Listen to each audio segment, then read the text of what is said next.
Assalamualaikum warahmatullahi wabarakatuh. Kenalin, kami dari kelompok PIH. Kita ngapain hari ini, Mas? Kita hari ini bakalan ngejelasin rangkum selama satu semester yang kita belajar apa jadi PIH.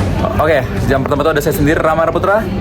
Saya sendiri Hakim. Saya sendiri Delvin Yamal. Saya Musa Ferskiansyah dan ini Difta Maulana. Oke, yang pertama itu tujuan hukum akan dijelaskan oleh saya sendiri. Oke, saya Rama Putra. Saya akan menjelaskan apa sih tujuan hukum itu. Nah, seperti yang kita ketahui sendiri, tujuan hukum itu sebenarnya banyak banget ya. Kalau secara umumnya kayak ketertiban, keamanan, untuk keadilan sendiri. Sebelum aku jelasin lebih detail, kita akan saksikan dulu videonya kalau di dunia ini tanpa hukum.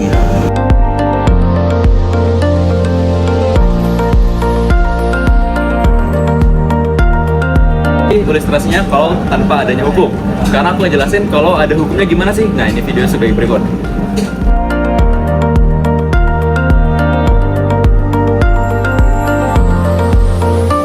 Nah, pasti kalian tahu dong perbedaan dari video yang pertama sama video kedua. Nah, kalau di video pertama sendiri itu kalau keadaan kita tidak ada hukum di dunia ini. Dan kalau kita di video kedua sendiri itu menjelaskan kalau ada hukum. Jadi bisa dibilang dengan adanya hukum, kita tuh lebih takut gitu untuk melakukan suatu tindakan. Karena apa? Karena ada hukuman yang akan menimpa kita kalau kita mengambil hak orang lain. Jadi bisa dibilang, diartikan kalau dengan adanya hukum, salah satu tujuan hukum itu adalah untuk menertibkan. Nah, itulah pokoknya. Dan ada tujuan yang lainnya, seperti kayak dari Gustav Ransburg yang mengatakan itu ada tiga tujuan hukum. Yang pertama itu ada kayak kemanfaatan, lalu kepastian, dan keadilan. Itu tujuan hukum. Selanjutnya itu ada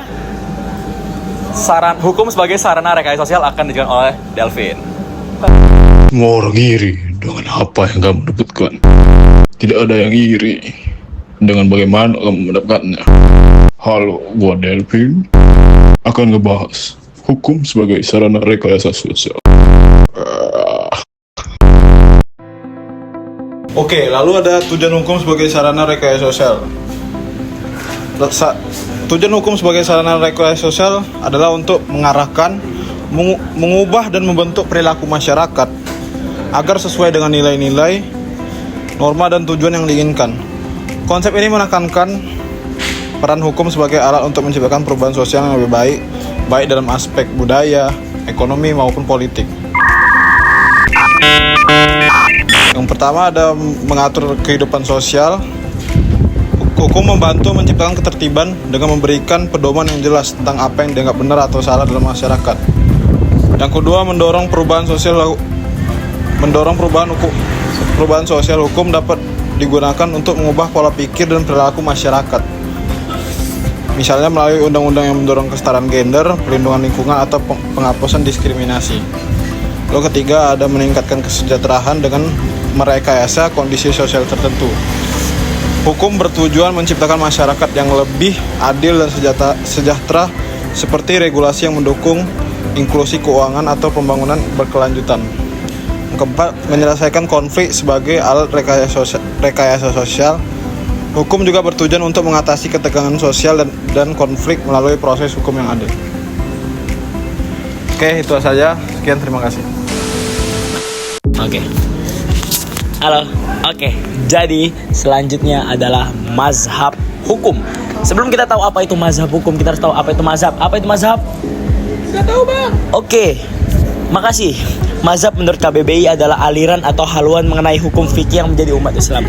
Sehingga mazhab hukum adalah aliran atau cara berpikir dalam hukum itu sendiri. Sebenarnya ada 7 mazhab, cuman karena saya mager jadi saya cuma mau bawain 4 mazhab aja.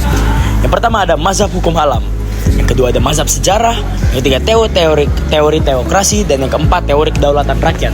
Jadi gampangnya gini ya teman-teman, mazhab hukum alam itu mengutamakan rasio atau akal. Keadilan adalah hal yang mutlak. Jadi hitam adalah jahat, putih adalah benar.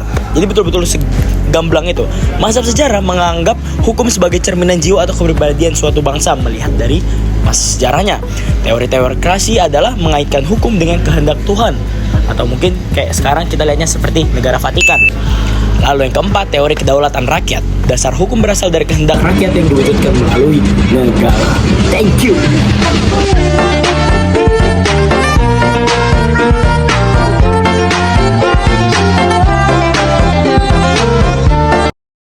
Nah, tadi kan sudah mempelajari tentang mazhab hukum.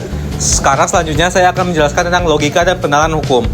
Logika dan penerapan hukum adalah dua konsep yang saling terkait. Logika merupakan aturan berpikir yang membantu dalam menemukan kebenaran Sedangkan penerapan hukum adalah penerapan logika dalam konteks hukum untuk menganalisis dan mengevaluasi fakta serta argumen hukum. Penerapan hukum dibagi menjadi induksi dan deduksi, di mana induksi menarik kesimpulan dari kasus individual, sedangkan deduksi berangkat dari prinsip umum ke kasus khusus. Dan keterampilan ini penting bagi praktisi hukum yang membuat keputusan yang objektif dan adil. Nah, selanjutnya saya akan menjelaskan tentang prinsip-prinsip penerapan hukum. Yang pertama adalah konsistensi logis, yang kedua ada relevansi, yang ketiga analogi hukum, yang keempat ada interpretasi hukum. Nah, metode-metode penerapan hukum ini ada baik juga. Contohnya adalah deduktif, induktif, dan analogi. Ya, udah selesai.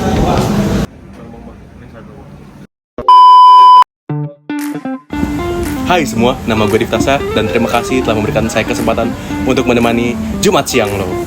Mulai dari tujuan hukum hingga ke pedoman hukum dan judisial, aktivisme kali ini saya akan membahas pedoman hukum dan judisial. Berikut penjelasannya.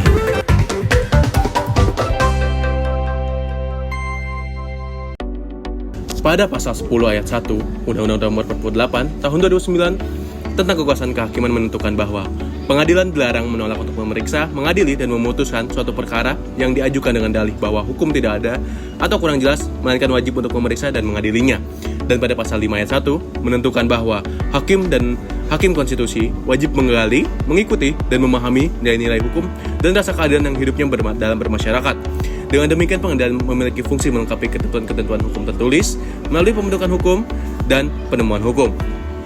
Asas-asas penemuan hukum yang dikhususkan pada keperluan melakukan harmonisasi hukum adalah 1. Lex superior derogat legi inferior, lex posterior derogat legi prior, dan lex specialis derogat legi generalis.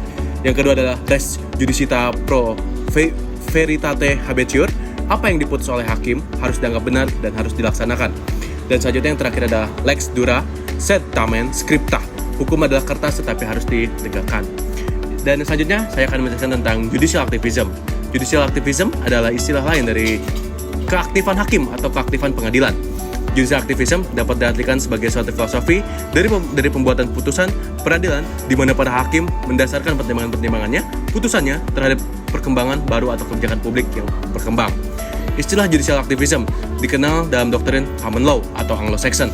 Apabila untuk menyelesaikan suatu sengketa dirasakan bahwa hakim harus menggunakan suatu aturan baru atau mengubah suatu aturan yang lama, disitulah hakim akan menciptakan hukumnya. Judge made the law. Dah.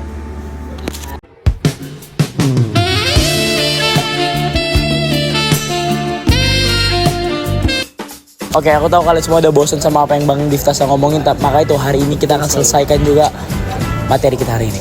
Terima kasih buat yang udah nontonin terus. Oke, thank you.